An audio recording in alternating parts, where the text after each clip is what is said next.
और जब लोग मुझसे पूछते हैं कि मई जून के माह में भी 51 डिग्री की गर्मी में, तो मैं कहता हूं कि ये पॉकेट में प्याज ले जाओ, कुछ नहीं होने वाला तुमको। अगर आपको भी गर्मी लग रही है तो आप भी प्याज जेब में लेकर घूम सकते हैं। फिर उसके बाद ना आपको एसी की जरूरत होगी और ना ही ठंडक की। ये मैं नहीं कह रहा हूं, बीजेपी के मंत्री कह रहे हैं, सिंधिया जी, वो प्याज लेकर घूमते हैं जेबों में। सोचिए, ताजा रिपोर्ट आई है कि भारत दुनिया के सबसे गर्म देशों में शुमार हो चुका है।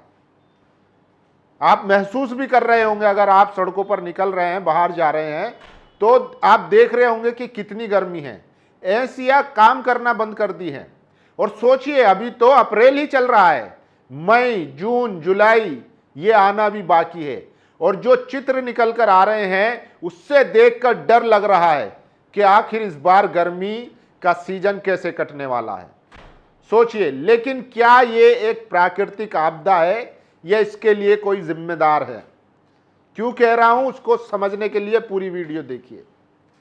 किसी एक बंदे ने बड़ा जबरदस्त एक लेख लिखा है जो मैं आपको पढ़ के बताऊंगा कि कैसे हमने धीरे धीरे धीरे धीरे पिछले एक दशक में मौत को दावत दी है, आपदा को दावत दी है, प्रलय को दावत दी है, एपोक्लिप्स को दावत दी है। सोचिए, ये बढ़ती धूप और गर्मी कोई अचानक नहीं हुई है, इसके पीछे एक सिस्टम बैठा हुआ है जो इसके लिए जिम्मेदार है।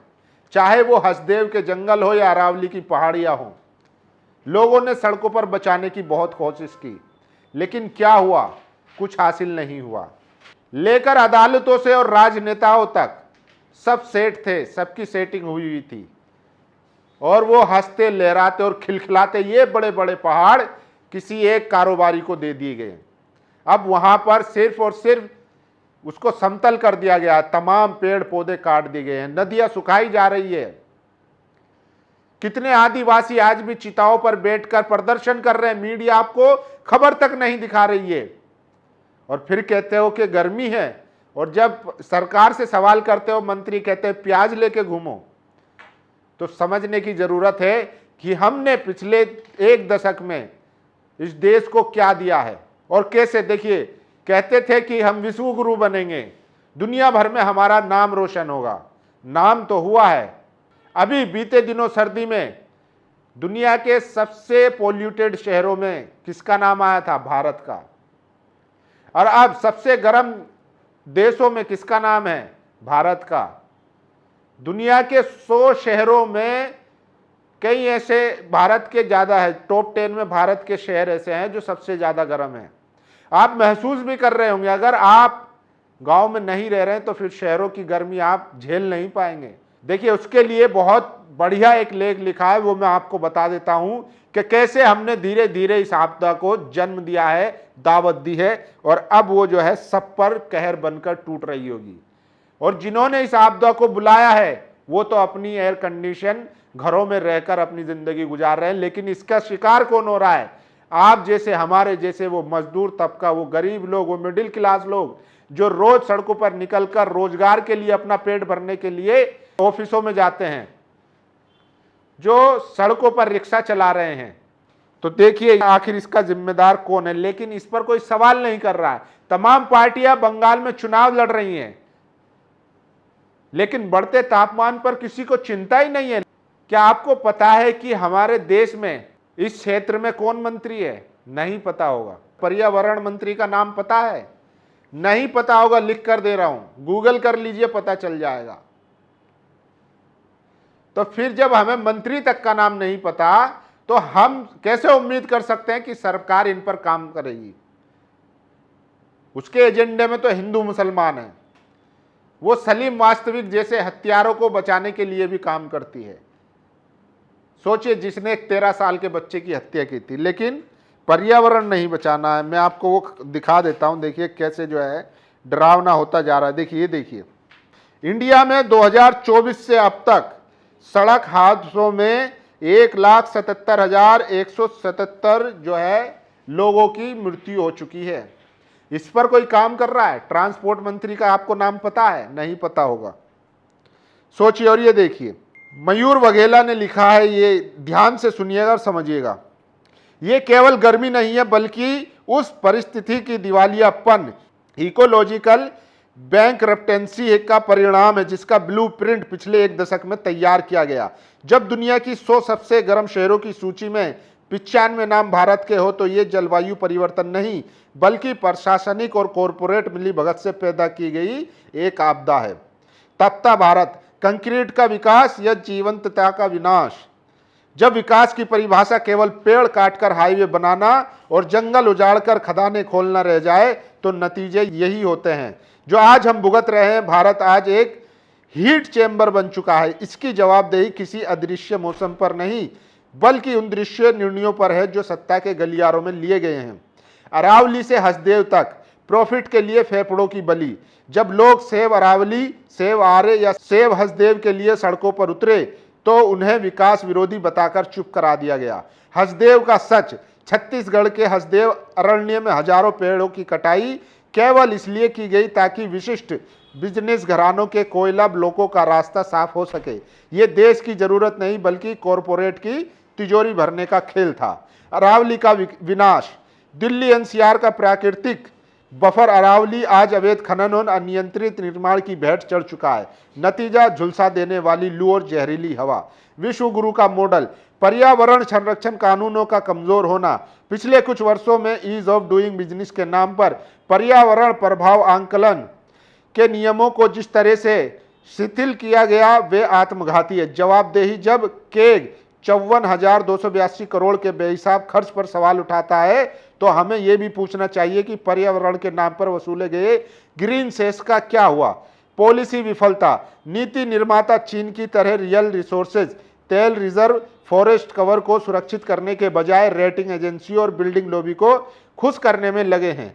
ईएमआई पर टिका घर और झुलसता शहर। मजदूरों की दिहाड़ी 2017 से फ्रीज है। घर की बचत खत्म हो रही है और मध्य वर्ग कर्ज के बोझ तले दबा है। ऐसे में एक व्यक्ति के लिए क्लाइमेट चेंज एक विलासिता का मुद्दा बन जाता है क्योंकि उनकी पूरी ऊर्जा केवल जिंदा रहने के लिए संघर्ष में खर्च हो रही है। सत्ता इसी लाचारी का फायदा उठाती है और धार्मिक उन्माद व झूठी रैलियों के पीछे असली मुद्दों को दफन कर देती है। ये राजनीतिक मुद्दा क्यों नहीं है? ये मुद्दा राजनीतिक इसलिए नहीं बनता क्योंकि कॉरपोरेट फंडिंग, जंगल काटने वाली कंपनियां ही राजनीतिक दलों की सबसे बड़ी चंदादाता है।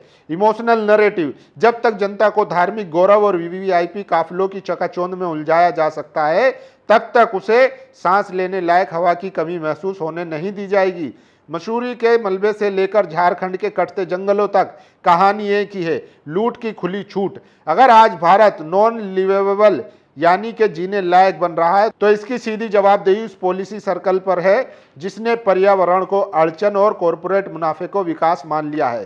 क्या अब समय नहीं आ गया है कि लिविंग वेज की तरह लिवेबल एनवायरनमेंट को भी एक संवैधानिक अधिकार के रूप में मांगा जाए? तो ये लेख लिखा है, सोचिए किस तरीके से मयूर वघेला ने किस तरीके से कॉरपोरेट के जरिए तमाम जंगल पहाड़ियों को बेचा जा रहा है। आज भी जो है तमाम आदिवासी चिता पर बैठकर प्रदर्शन कर रहे हैं, खबर तक नहीं दिखाई जा रही है। और ये नक्शे में देखिए कैसे पूरा भारत जो है वो हीट से जल रहा है। और देखिए यूपी में 41,000 होमगार्ड की भर्तियां निकली है। किसकी? होमगार्ड की 41,000। और लोगों ने जो आवेदन दिया है 25 लाख से ज्यादा युवाओं ने आवेदन दिया है।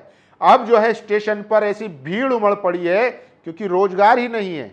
एक होमगार्ड के लिए इतने लाखों लोगों का फॉर्म भरना, फिर उसके लिए स्टेशन पर भीड़ लगना, यह बताता है कि भारत में रोजगार की क्या स्थिति है और हम विश्वगुरु कहां बनने जा रहे हैं। ये देखिए एक और तस्वीर, ये यूपी की तस्वीरें हैं जिसको कहा जाता है कि भारत छठी सबसे बड़ी अर्थव्यवस्था है, वहां की ये स्थिति है। और सोचिए 54,282 करोड़ रुपए के बेहिसाब खर्च पर सीएजी ने उठाया सवाल, मोदी सरकार की आलोचना। मतलब 54,282 करोड़ ऐसा है जिसका कोई हिसाब किताब ही नहीं है कि वो कहां खर्च हुआ, कैसे खर्च हुआ। तो आप लोगों का जो पैसा है वो कहां जा रहा है वो आप देख लीजिए। बाकी आपको अगर मुसलमानों से नफरत करनी है तो कर लीजिए, अगर आपको मस्जिद पर बुलडोजर चलने से रोजगार मिल जाएगा चलवा लीजिए। तो लोगों को समझने की जरूरत है। और देखिए मैं आपको एक और तस्वीर दिखा देता हूं, ये देखिए, ये है संचार मंत्री सिंधिया जी, बीजेपी सरकार में मंत्री हैं, ये राजा जी हैं। सोचिए, कह रहे हैं ना तो मेरी गाड़ी में एसी चलता है और ना ही मैं एसी के वातावरण में रहता हूं, मैं तो जेब में प्याज लेकर चलता हूं। जून के महीने में 51 डिग्री भी गर्मी हो तो सिर पर पगड़ी बांधो और जेब में प्याज रख निकल जाओ, कुछ नहीं होगा। संचार मंत्री सिंधिया ने ये अपनी जनसभा में गर्मी से बचने की पुरानी विधि बताई है। बताना तो ये चाहिए था पर्यावरण मंत्री को कि वो कैसे इसको कंट्रोल करेंगे, लेकिन इस पर जवाब कौन दे रहा है? संचार मंत्री। कह रहे हैं प्याज जेब में लेकर घूमो और 51 क्या 60 टेम्परेचर भी होगा तो भी आपको कोई दिक्कत नहीं होगी, क्योंकि मैं अपनी जेबों में प्याज लेकर घूमता हूं। बाकी आप देख लो, आपको प्याज लेकर घूमना है या सरकार से सवाल करने हैं या अरावली हसदेव जैसे जंगल बचाने हैं जिनको कॉरपोरेट को दे दिया गया है। आप लोगों की राय जरूरी है, आप अपनी राय जरूर दीजिए। शुक्रिया। दस्तक की आपसे गुजारिश है कि अगर इसको बचाना चाहते हैं तो नेशनल दस्तक को सब्सक्राइब करने के लिए रेड कलर के सब्सक्राइब बटन को दबाएं, फिर बेल आइकन की घंटी दबाएं। नेशनल दस्तक को बचाने के लिए बहुत जरूरी है कि हर खबर को शेयर करें, लाइक करें, कमेंट जरूर करें।